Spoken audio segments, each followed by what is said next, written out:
2014 Troy City Council meeting. We are pleased this evening to have Pastor Dan Lewis from the Troy Christian Chapel with us this evening to give the invocation. So please stand for the invocation and remain standing for the Pledge of Allegiance after. Good evening, Pastor. Shall we bow for prayer? Our Heavenly Father, we thank you, especially in this season, for the freedoms that we enjoy as Americans. We thank you for the freedom to speak without censure, the freedom to think, the freedom to be in a meeting just like this, and especially for the freedom to worship you from the conscience that you've given to us. We ask, Lord, for your blessing upon this meeting, this council, and upon all of our citizens who've gathered today. May all that we do be to honor you. We ask in the name of Christ Jesus. Amen.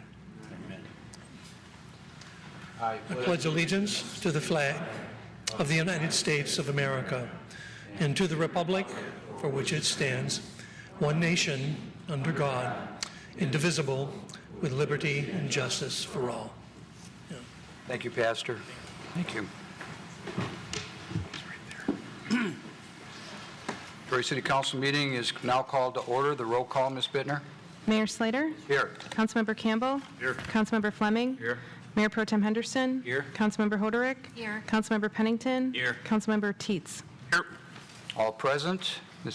Our first order of business is certificates of recognition and special presentation, and we have 3 of them this evening, and 3 well-deserved recognitions. So I will call C1, which is a recognition to Sam Lamarato on receiving the first Legendary Lifetime Achievement Award, Government Fleet. And I'll ask Tim Rishnick, the Department of Public Works Director, to come forward, and I'll meet him at the podium. And I guess, Sam, you can come up also. Thanks.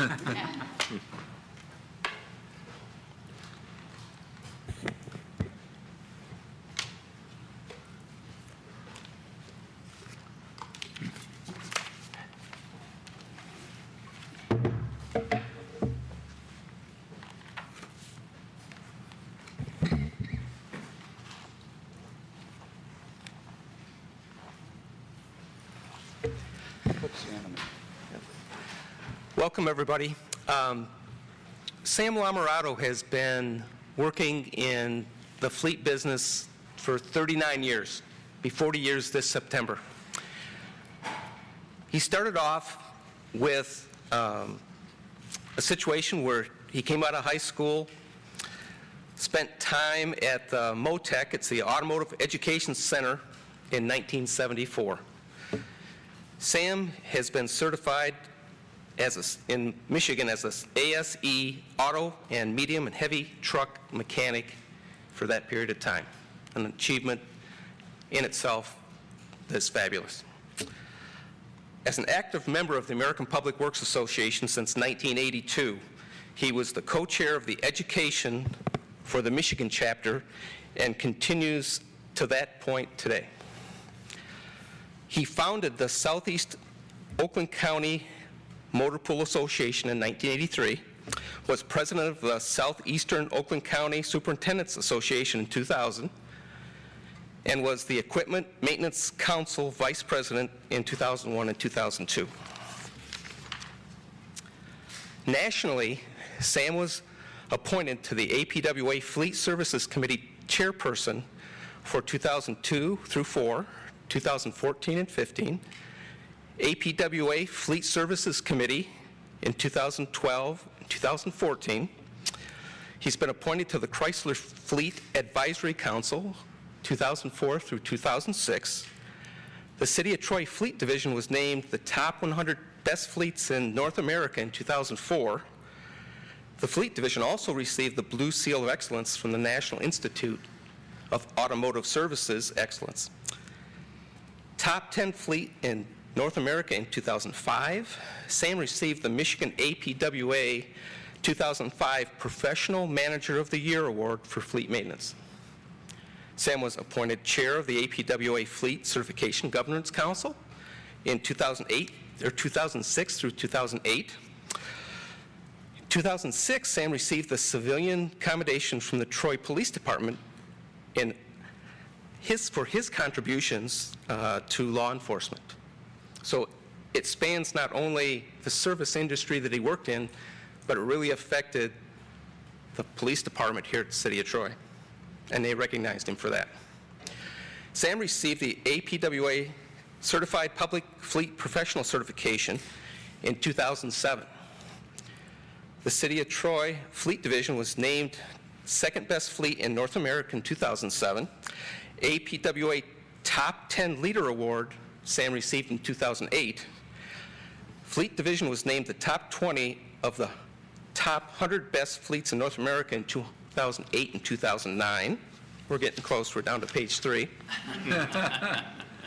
The City of Troy Fleet was named number 1 top 100 best fleet in North America in 2010.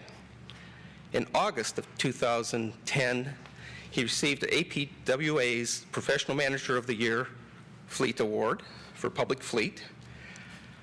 In 2011, named Government Fleet Magazine Public Sector Fleet Manager of the Year. In 2011, 12, and 13, he was top 100 best fleet in North America, along with his group of mechanics. The City of Troy's fleet was named Elite Leading Fleet in North America in 2014. So after those 3 years, he busted that top-notch spot and was first. Sam, this last June, was inducted with 9 other folks into the Hall of Fame for Government Hall of Fleet. And at the convention this past June, the individual that got the most votes of those top 10 became and received the legendary Lifetime Achievement Award for Government Fleet, Sam Lamarato. A couple of things you need.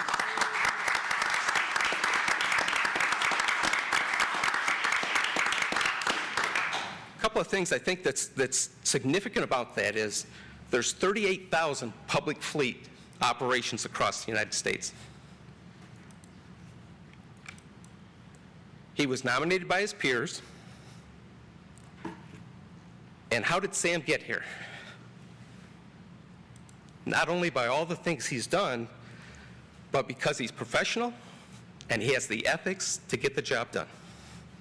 Congratulations, Sam. Thank you, Tom.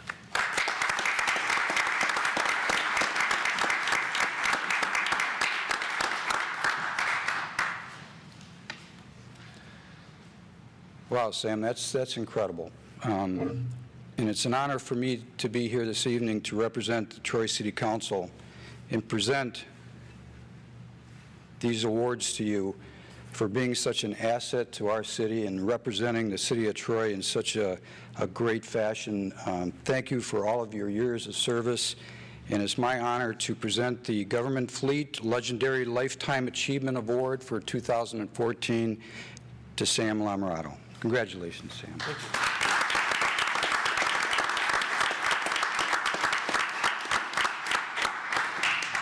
It's also my honor to present on behalf of the Troy City Council the Government Fleet 2014 Public Fleet Hall of Fame inductee. Seems like they should give you a bigger plaque for that, doesn't it? But once again, congratulations, Sam. It's really, I've been around here as long as you have, and Sam's always been such an outstanding employee and somebody that's been a credit to our city for many, many years. And thanks for everything you've done, Sam. Congratulations. Thank you.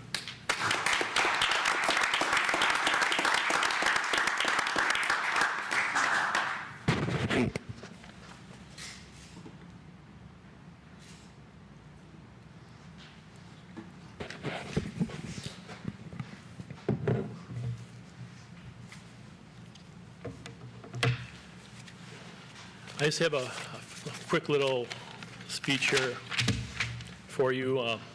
Again, I want to thank all the residents and the citizens and the departments throughout the city. Thank you, Mayor, City Council, City Management, and Public Works Director Tim Richnick. It was a great honor to be recognized by my peers from North America for these 2 awards. My career began with a very strong foundation from my parents, who encouraged me to believe they believed in me and did the necessary things to give me the education and guidance I needed and personal skills I needed to succeed. Early in my career at Troy, I had some fantastic mentors. My first supervisor, Fred Green, the former city manager, Frank Gerstenecker, former coordinator of Public Works, Donald Spur. All men who showed me by example and advised me on how to be successful. My success would not be possible without a great team, from city management down to our service technicians, including our service technicians, all working together in a coordinated effort to give Troy citizens the very best every day.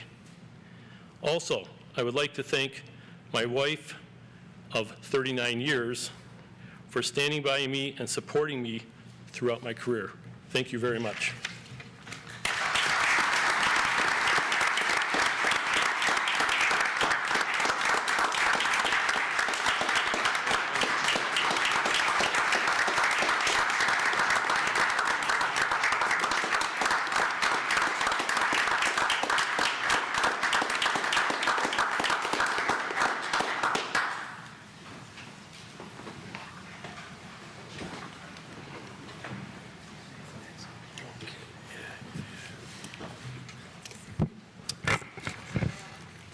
That's tough to follow, Elaine. I know.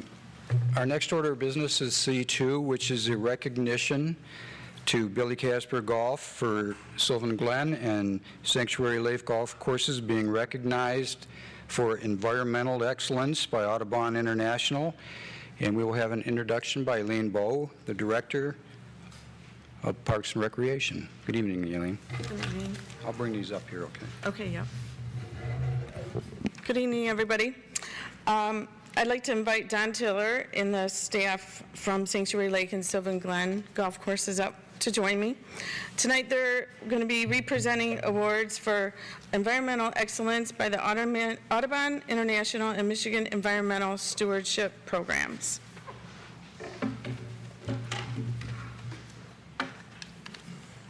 Did you want to say something? Sure.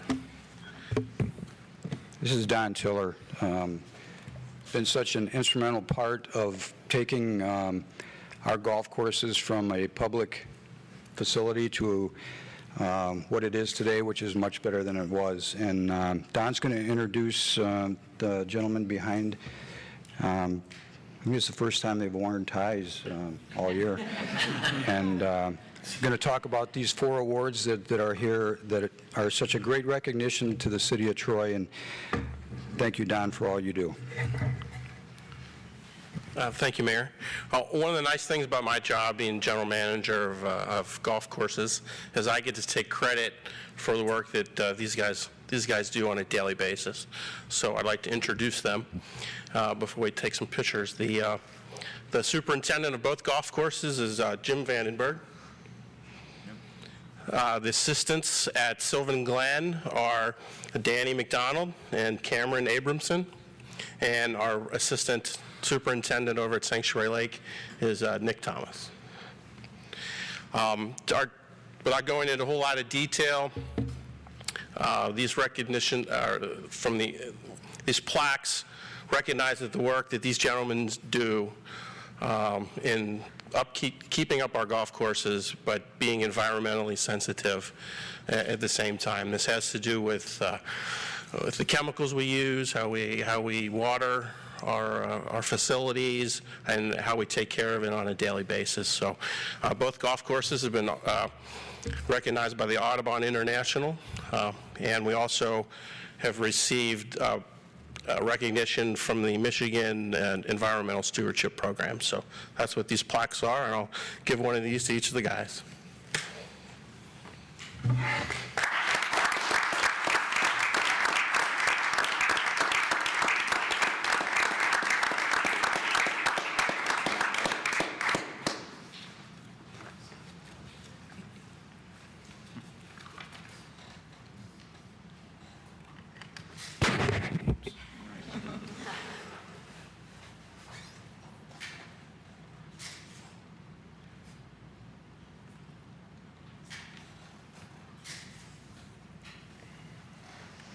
Jeff. Thank you, guys. Great job. Thanks for making Troy look so good out there. Thank you so much. Thank you. Thank you. Thank you, Mayor.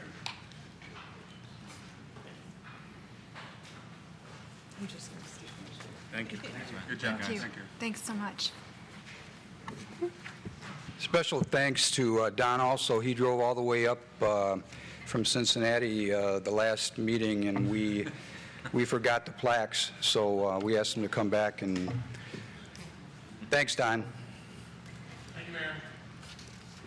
Okay, our next order of business is C3. It's a proclamation celebrating Parks and Recreation Month, which is July of 2014. I'm going to ask Kirk Bovenseep, Superintendent of Parks, Streets and Drains, to come up and join Elaine Bowe and myself, Director of Parks and Rec. And if I could. Yeah. I understand we have the parks, some of the Parks Board members here. If they would come up also, that'd be great to be recognized.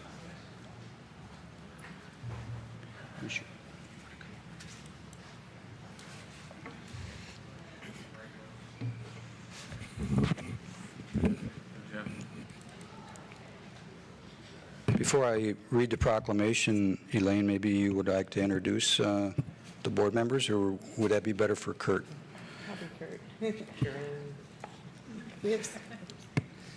How about if I do it? Sure.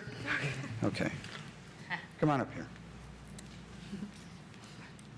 How are you? Introduce yourself. My name is Lori Huber. Okay, you're on the board. I'm on the Parks and Rec Board for the last 2 years. Thank you for your service. I'm Carolyn Noble. I'm also on the board. Also on the board. Thank you for your service. I know this guy, Jeff. Jeff Stewart. Okay, thank you, Jeff. Thanks for your service. I know this guy, too. And Steve Toth. Steve Toth. Thank you, Steve.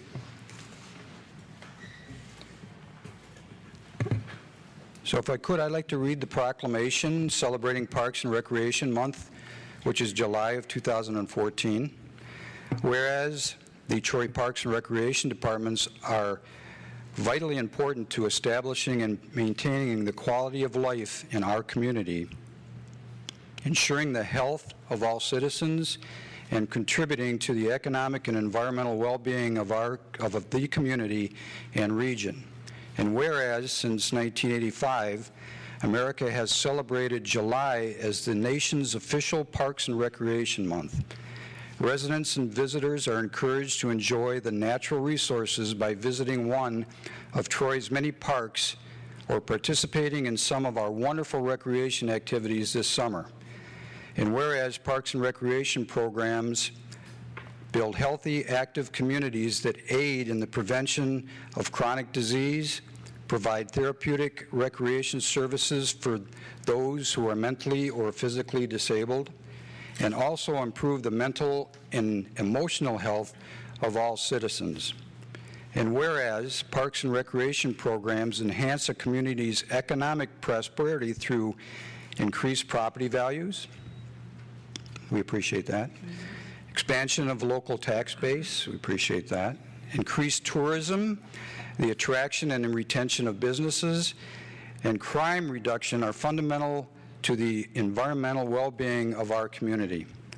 And whereas parks and natural recreation areas improve water quality, protect groundwater, prevent flooding, improve the quality of the air we breathe, provide vegetative buffers to develop and produce habitat for wildlife, and whereas parks and natural recreation areas ensure the ecological beauty of our community and provide a place for children and adults to connect with nature and recreate outdoors. And now, therefore, it be resolved that the mayor and the city council of the city of Troy hereby proclaim July 2014 as Parks and Recreation Month.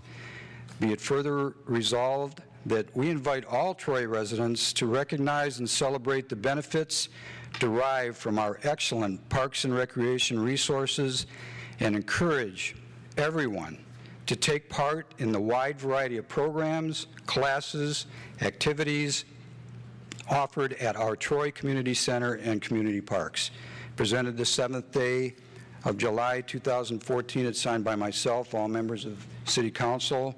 Congratulations to the Parks and Recreation Department. Thank you. Thank you.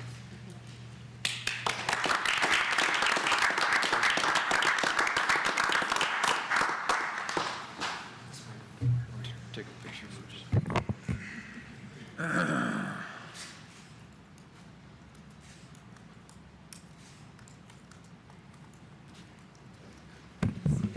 Kurt's going to say a couple words here, so hang with us. Thank you, Mayor and Council. We just have a short little presentation just highlighting some of the parks and recreation activities that we have here in the city of Troy for all ages, all abilities, from zero cost to little cost. So if you would, we'll go ahead and start the presentation.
And thanks again. Sorry for the awkward silence. I think I was supposed to sing, but allergies has my throat a little sore.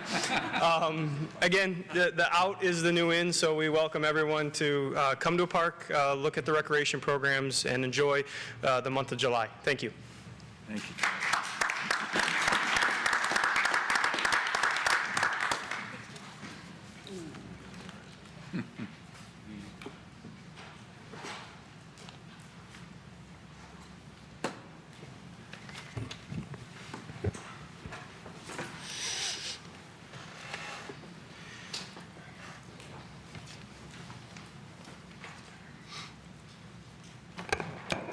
There are no carryover items or public hearings this evening.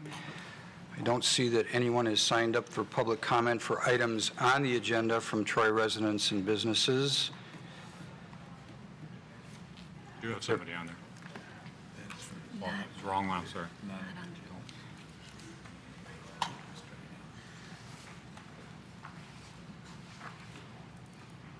There are no postponed items, so we will move to regular business. I-1, board and committee appointments. I'm going to pass on my nominations this evening.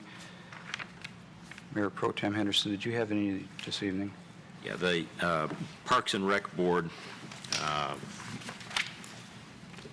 would like to nominate Gary Hoff for a term expiring July 31st, 2015, and David Bloom, student representative, for a term expiring also July 31st, 2015.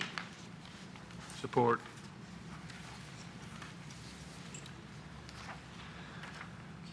Moved by Mayor Pro Tem Henderson, supported by Councilman Fleming, that we nominate those that were mentioned by Mayor Pro Tem Henderson. Discussion?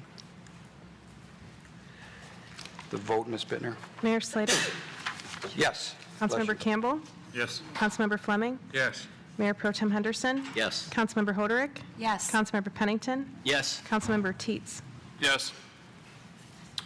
Motion passes. That's it? Don't have any mayoral appointments this evening or council appointments.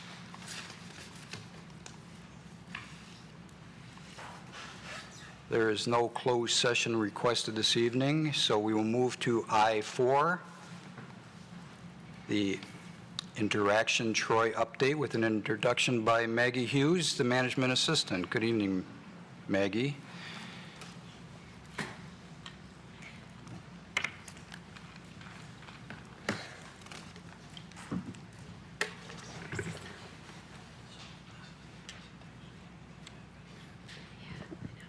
Thank you, Mayor and City Council.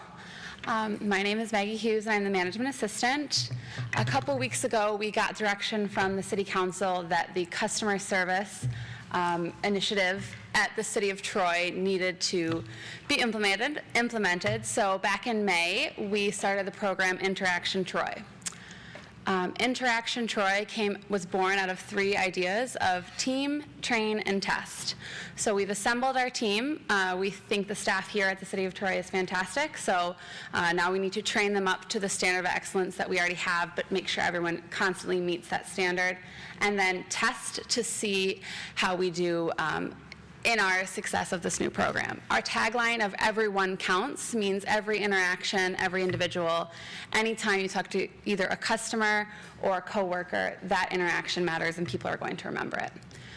How we decided to kind of move through this program was by following a timeline. I've laid the whole thing out here, but I'll highlight a couple of things in each month that we started with back in May.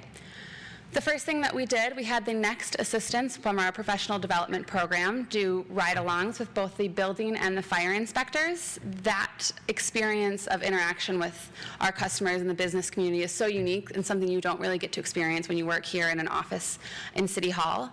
So going out into the community and really talking with either residents who were getting a new water heater or getting a new kitchen, or someone at MJR.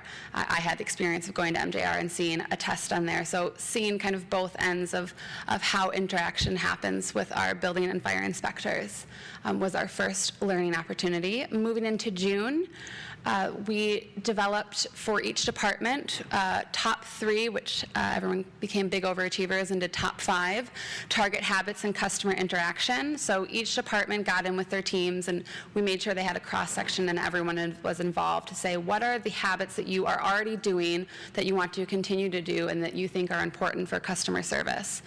From this list of 5 from each department, the interaction team is going to be doing a list of top 5 target habits for the entire city, City Hall. So, City of Troy, so all of our employees, recreation, library, everyone, to kind of follow these habits that we feel are important. The Environment for Investment flowchart was created from an idea from Dave Roberts, one of our firefighters and fire inspectors. What we decided was important to do was to show, as an internal document, the process of customer interaction from a business side when we're bringing new business into our community. So what this chart does is kind of go from top to bottom.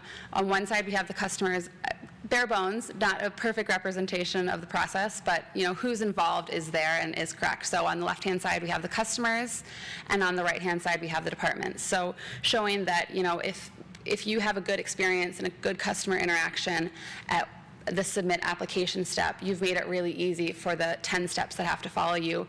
Same thing goes for ongoing city support or occupancy. If they have a good experience there, they're going to remember it and maybe bring new business in Detroit. Counter argument with that would be if you screw up at the bottom, if you don't have a great customer service interaction, then that's the memory that people are going to have, and all the work that people did in front of you or below you isn't really going to matter. So kind of showing how you're just one piece of a much larger puzzle. And that was distributed last week to all of the involved parties in that. Moving into July, later this month, we're going to be having a customer service training from the MML. So another one of our T's we're going to be hitting is the train. This person worked in the police department, so knows municipality, knows how we work, and can really kind of understand our problems.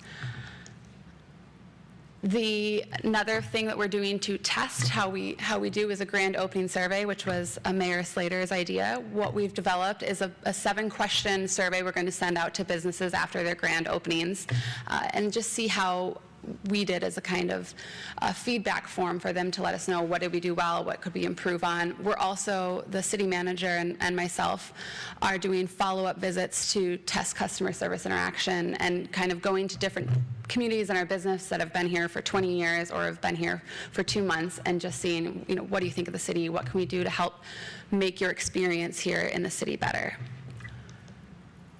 At the end of July, what we hope to have ready by then is another testing, which is going to be kind of like a cold call, secret shopper program. Right now we're developing a phone chain of command so that when you call up City Hall, you don't get bounced around 100 times. You've all had that experience where you've explained your problem 5 times to somebody, whether it's Comcast or whether it's here, and you just keep getting bounced around and no one can really help you. So we want to develop a list of FAQs so that anyone's able to answer them, but if you don't have the answer, you know who can give them the answer. So it's, you pick up and you either get the answer or you get the next person that can give you the answer. And to test that will be a really easy, efficient way for us to kind of self-check ourselves.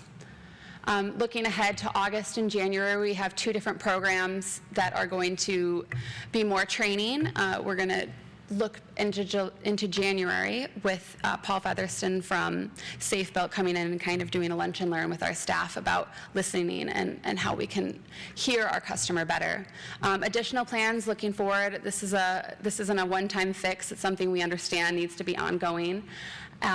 In the big things I want to hit on is this electronic kiosk signage, welcome, wayfinding, whatever we decide to call it, we've recognized as a huge problem, especially with this building. When you walk in, you can watch a person just stand and stare at that sign for 5 minutes and then still have no idea where to go. So we have to develop something that addresses that major problem that we have here at City Hall.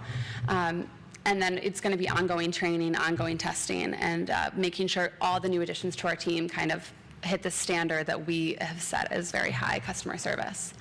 So that's our plan in the long run. Are there any questions or comments that I can answer? Questions for Maggie? Good. Looks good. Okay. Good job. Thank you. Thank you. Next is I-5, Troy Roads Rock update with an introduction by Steve Vandett, the city engineer. Just came into town today, Steve, after being away. Long Lake's looking good. Long Lake's Thank looking you. good. It is. Good evening. Good evening, Mayor and Council. This is my second status report presentation on Troy Roads Rock, our $10.5 million partnership with the Road Commission for Oakland County to fix portions of 5 major roads in Troy: Long Lake, Big Beaver, Crooks, John R., and the Quinder. And I'm happy to report that, as you mentioned, Mr. Mayor, Delisio finished Long Lake. They are making excellent progress. All of the lanes are open. Since starting the work April 16th, about 2.5 months ago, they completed approximately $2.6 million worth of work. By far, Long Lake needed the most work, and it needed the most funding to get that work done. We have a long way to go, but I think the progress that our contractor is making is really going to help us see that this gets done a lot sooner than our November schedule. So the other roads that are going to be worked on, actually currently being worked on, John R., Long Lake to Maple is approximately 50% complete. The right lanes, northbound and southbound, between Long Lake and Maple were opened. They're complete. They were opened today, and they're working on the center and the inner lanes. Long Lake, Northfield to I-75 is 50% saw cut. They're also working on that to be complete in the next day or two. And DeQuinder, Big Beaver to Maple is 100% marked. They obviously have not started any removal or anything on that yet.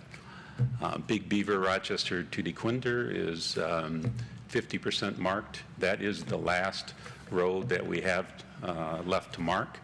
And we're currently under budget, but we have to see where we come in on Big Beaver to see where we stand. And it's there's a lot of work to be done on Big Beaver, and as soon as we get the numbers, which could be by the end of this week, we'll figure out where we stand and go from there as far as funding is concerned. The Road Commission for Oakland County, they have two projects that they are going to be doing later this summer. Big Beaver, Adams to I-75. That is scheduled to be an August start. Bids are going to be opened. It's an MDOT bid letting, and that's going to be opened July 11th. And Crooks, Long Lake to Waddles, that's a Road Commission bid letting, and that's going to be opened on July the 15th. It's possible that both of those could start in August, although I don't know for sure on Crooks exactly when that's going to be starting. Just to give you a quick snapshot of the status of our work, as I mentioned, Long Lake 100%. There is work on Livernois to be done north of Long Lake. There's the center turn lane and also the right and left lane through lanes. And that should start up sometime this week. And there's also some work in the Rochester Long Lake intersection that needs to be done. Over on John R., as I mentioned, 50% complete. They're working on the inner lanes and the center lane. And very soon they'll be finishing the saw cutting and starting on Long Lake between Troy High and I-75. The numbers that you see on the map up there that says 17K, 19K, 21K, those are vehicles per day, average vehicles per day in thousands. So you can get an idea as to what kind of traffic those roads handle on a daily basis. And far and away, of course, Big Beaver at I-75 at 56,000 vehicles a day.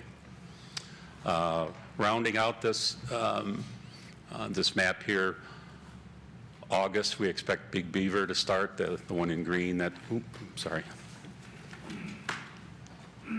The one in green is the county project. Ours is over here on the easterly side. And then the last road to be done, we believe, is going to be DeQuinder. And as I mentioned, the schedule is to be complete in November, but I think the progress that's being made is going to be well ahead of that. Last week, I talked about, well, last council meeting when I gave this presentation, I talked a little bit about ASR, and I told you I'd get into a little bit more detail this time. I think you've seen these before. I showed them the last time. I added some dates of construction. Square Lake, 1990, Livernois, 1989, and Long Lake, 1997. And the point of this slide is that All of these roads, they've been deteriorating for quite a while, and they all have severe ASR. ASR, what is ASR? ASR is a pervasive 1990s concrete durability problem. It's a chemical reaction in the concrete mix between the alkali in the cement and the silica in a certain kind of silica in the sand. And when that reaction takes place, it creates cracks in a map-type pattern. It weakens the concrete and eventually breaks apart, depending on the severity of the ASR in the slabs. Premature deterioration, pop-outs, and potholes, and once that gets started, it deteriorates quite rapidly. There is no cure for 1990s concrete with ASR. The only cure is to replace, and that's what we've been doing. As I mentioned, the crack pattern on the left is the typical crack pattern. That particular slab is still intact in one piece. It hasn't started to deteriorate, and it all depends on the level of severity of the ASR in the slab. You can clearly see the crack pattern in the middle slide, and on the right, that is Long Lake, which had substantial ASR damage, and most of that road needed to be replaced. Crumbling concrete from ASR, this is what it looks like. Once it starts popping out, forms potholes, water gets in, freeze-thaw cycles in the springtime, and it just goes on and on and on. And once it starts, it really progresses quite rapidly. Since 2000, there's been an additive available to mitigate ASR, and it's called slag. What we use now is the industry is using slag cement, which has proved to be very, very effective in mitigating the effects of ASR. It substantially increases the durability, and pavements built since 2000 are in great condition. Long Lake, Rochester DeQuinder in 2003 built in 2003 is in excellent condition. And right out here on Big Beaver, Civic Center to Rochester Road, built in 2001, 13 years old, and it's holding up very, very well. Pavements built in 1990s, not so good. Long Lake, Falmouth to Carnaby, which is now replaced, built in 1997. It was 17 years old, and it started to break apart about 6 years ago, and it progressed very, very rapidly. Big Beaver, Cunningham to I-75, that's in front of Somerset area, and it doesn't look so good today. It was built in 94, so it's 20 years old, so it's 20 years is the service life that we expect out of concrete, but that road has been falling apart for many, many years. So what we do in our specs, in our contracts that go out for bids, we have a special provision for evaluating concrete mixes for potential ASR, or alkali silica reactivity. This is our special provision. It looks just like the special provision that the Road Commission uses, that MDOT uses, that any city who pours concrete uses to mitigate the effects of ASR. We typically see that there are 3 methods to use, 1, 2, and 3, and we typically see contractors choosing method 3 for mitigation of ASR, and that is to substitute a portion of the cement in the mix with granulated blast furnace slag. And that substitution is permitted up to 35% by weight, substituting the cement for the slag. Typically, we see about 30% of slag being used. And slag is it's a waste byproduct. It's been used in concrete for many years in lots of different forms, but only starting in about 2000 is when it started to be used as a substitute for some of the cement, which reduces the alkali and therefore reduces the potential reaction between the alkali and the silica in the sand. So, Long Lake, completed in 11 weeks, And lower right, you see what it looks like today. That was actually Friday, and as you can see, everyone bugged out up north to Manistee or Mackinac or Indian River, and there's nobody left. Either that or nobody knows it's open.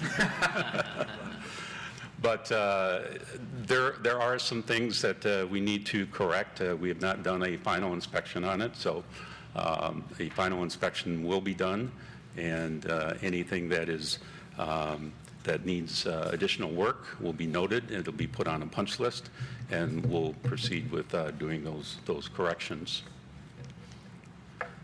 John R., Long Lake to Maple, as I mentioned, the right lanes are complete, and today they are driving on those right lanes, and they started on John R. at Long Lake, working south, removing slabs and getting that ready to pour, which I think they're going to be doing tomorrow.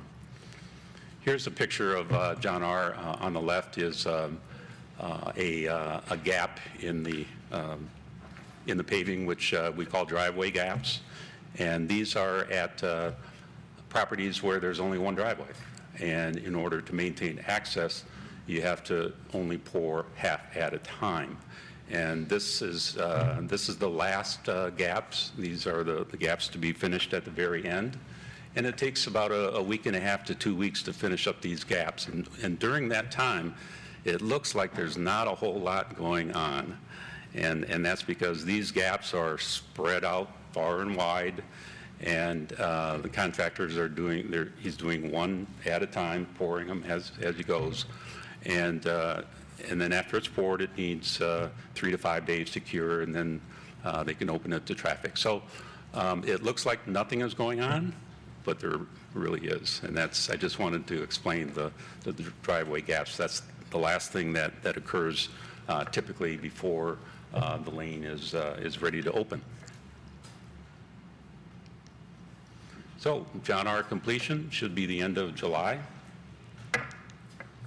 And as I mentioned, there's saw cutting on Long Lake at Crooks. And slab removal starting soon, possibly this week. And so by the end of this week, we may have Livernois under construction, John R. under construction, and Long Lake from Troy High to Crooks and also to I-75 under construction all at the same time. And then in August, we'll have Big Beaver under construction. So Long Lake wasn't too hard to take. Stick around, it might get a little more dicey. So completion in November, but I think it's going to be a lot sooner based on the progress that Delisio is making.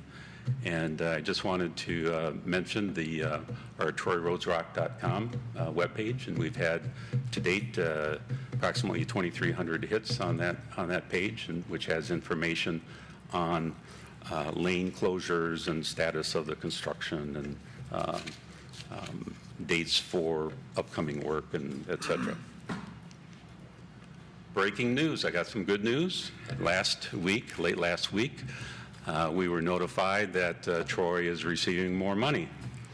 Representative Hauerlach and Senator Pop George secured almost $2 million in additional dollars through the Michigan Roads Risk Reserve Program. And that is approximately $230 million that was set aside last winter by the legislature.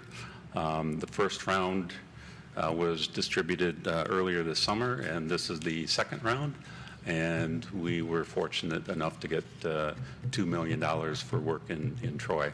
$1.5 million will be on Long Lake from Adams to Northfield Parkway. That's an asphalt section, and that'll be milled and overlaid. And then $400,000 for I-75 12 mile to Square Lake, which they've been doing some asphalt patching on that for a number of months, and some night work also recently. As far as who is going to, it's a little sketchy at the moment as far as who is going to be administering and letting these projects for bid. Don't know if it's going to be the county, if it's going to be us. It'll certainly be MDOT on I-75, but details are a little sketchy at this point.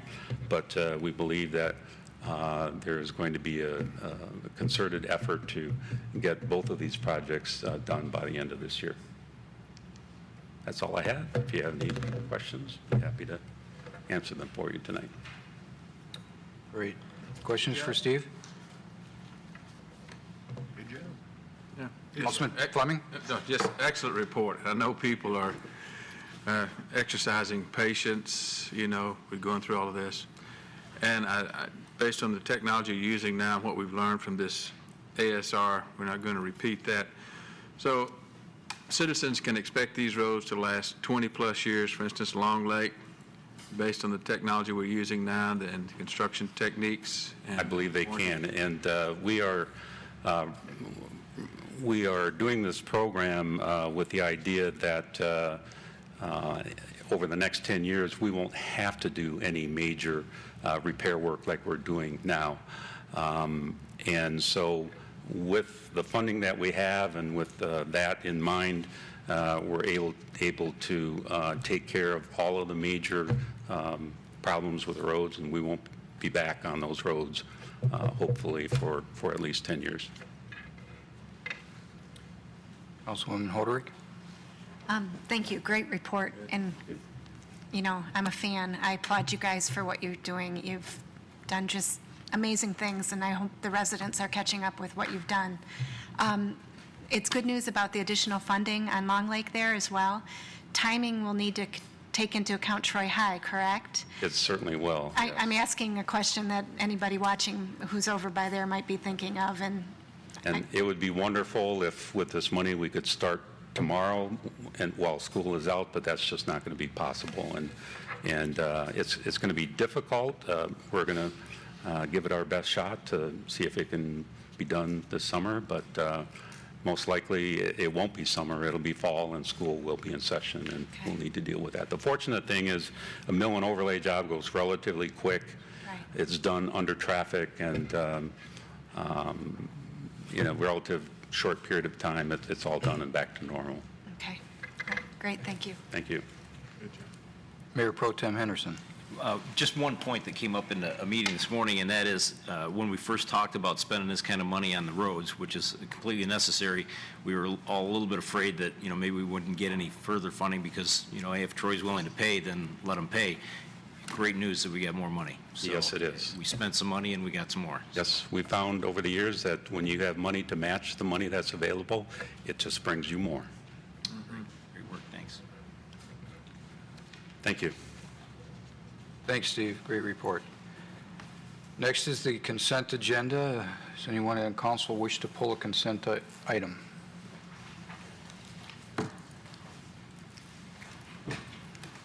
I'll take a motion. Councilman Fleming? Resolved that Troy City Council hereby approves all items on the consent agenda as presented. Support.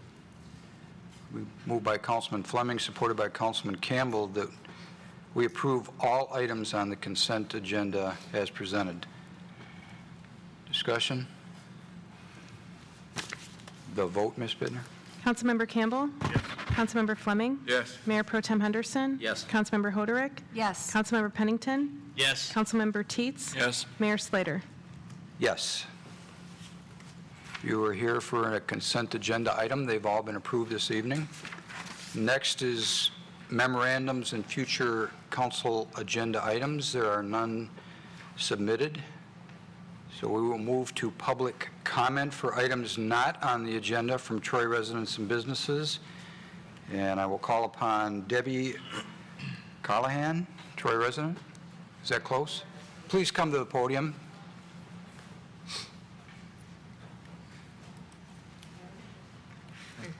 If you could just speak into the microphone, please. Sure. Thank you. Good evening. I was wondering if there's anything, any kind of discussion going on between the city of Troy and the state officials and the governor regarding the fireworks law, because it's turned our neighborhoods into, just, I think, unsafe environments with explosives flying around. They're landing on our homes, they're landing on our property. I know someone whose lawn caught on fire last year. The noise is horrific. We've got war veterans in the city who have post-traumatic stress disorder, who are being re-traumatized, and all our animals, both domestic and wild, are being stressed out. So I'm wondering, I know it's a state law, and I'm wondering if the city has any kind of, communication going on with the governor regarding this situation. If you want to hang around for 10 minutes, and when we get to council comments, we can talk about that. Okay. Okay? All right. Thank you. Thank you. Thank you. There are now council referrals, so we will move to council comments. So if I could, I would maybe call upon City Attorney Bloom to maybe just briefly, if you could just, we do have local ordinances, and this is a constant complaint that we've had for a couple years now, and we're doing our part. And I don't want to put the chief on a position also, but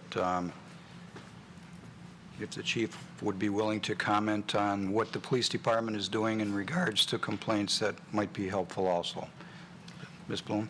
Thank you, Mayor. I would just, as you have referenced, we did change our laws and our ordinances so that the only days that fireworks are permitted would be the day before a holiday, the day of a holiday, and the day after a holiday. So if fireworks are going off at this point in time, it is illegal and against our ordinance. And I'm going to let the chief talk about the enforcement that they are doing. As far as what's happening with the state, yes, we're obviously, city administration is closely monitoring what is happening, and we have in the past made efforts to try and get some changes to the fireworks law. And so far, we've been met with a bit of resistance. So we have the law, it is in place, but we have taken some action to, at least in the city of Troy, limit it to those days, and also, have it not occur after midnight, and also some restrictions as to the properties and where they could be discharged. Thank you. City Manager Kishnick, is it okay to call on the chief to? Please do. Hate to put you on the spot there, but I know it's a constant complaint during the 4th of July, so if you could offer some suggestions and some Thank you, Mayor and Council. It is indeed a constant complaint this time of year. We've talked before, Council, regarding some of the issues we have with the state law, and as the city attorney explained, it does allow that 3-day period.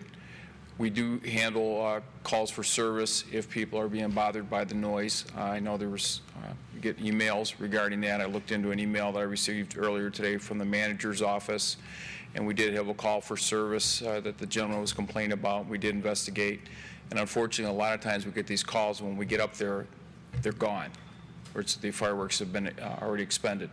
We did have, from shift reports, there was one report where we did locate somebody on school property, and we wrote them violations for setting off fireworks on school property, and there was nothing that rose to the level of shift reports if there was other ordinance violations. I haven't had a study done yet to see how many calls for service we get, or we had during this time period. We will get that for the 4th of July, and I'll have it available for the next council meeting, so we'll have that specific data.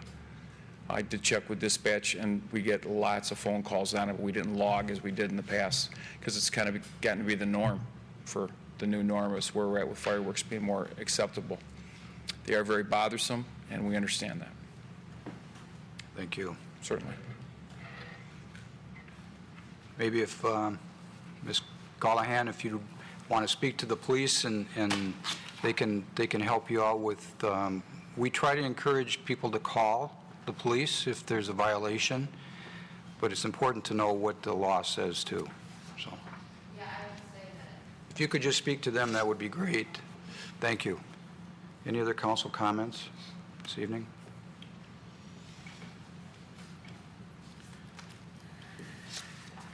We will move to reports. Councilman Teets, would you like to speak on a report this evening? 09, which is about the Cross Connection Program, otherwise known as the Backflow Program, otherwise known as the DEQ giving the regulations to the cities to enforce about mandatory testing. And this afternoon, I spoke with the city manager a little bit about this, and it came to light that There is currently a bill in the state Senate that's going through the process that would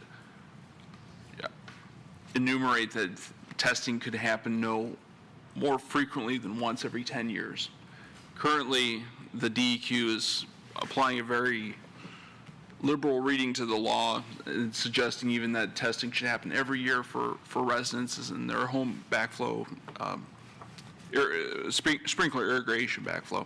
So at the next meeting, I'm going to bring forward a resolution to urge our state senator and our representative to support this legislation, to at least try to get some common sense back into this. Right now, folks are paying $100, $150 to have their sprinkler system tested by a plumber, and essentially this regulation's a plumber full employment act, if nothing else.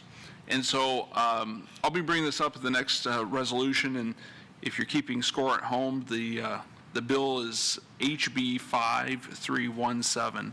It was introduced by Mike McCready, who's the state representative from Birmingham, Bloomfield area. And then it was also supported by our state representative, Martin Harlach, when it passed through the State House. So just want to give a heads up, and I'll be working on that and happy to talk to anybody about that in the coming week.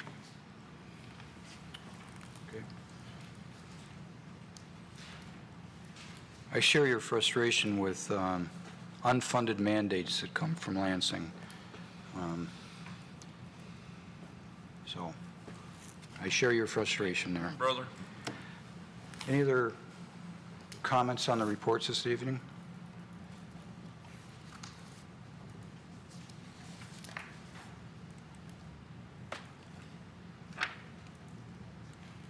Just get back to my computer. No one has signed up for comments on items on or not on the agenda from members of the public outside of Troy. There are no study items this evening. Closed session already took place, so we are adjourned. Have a good evening.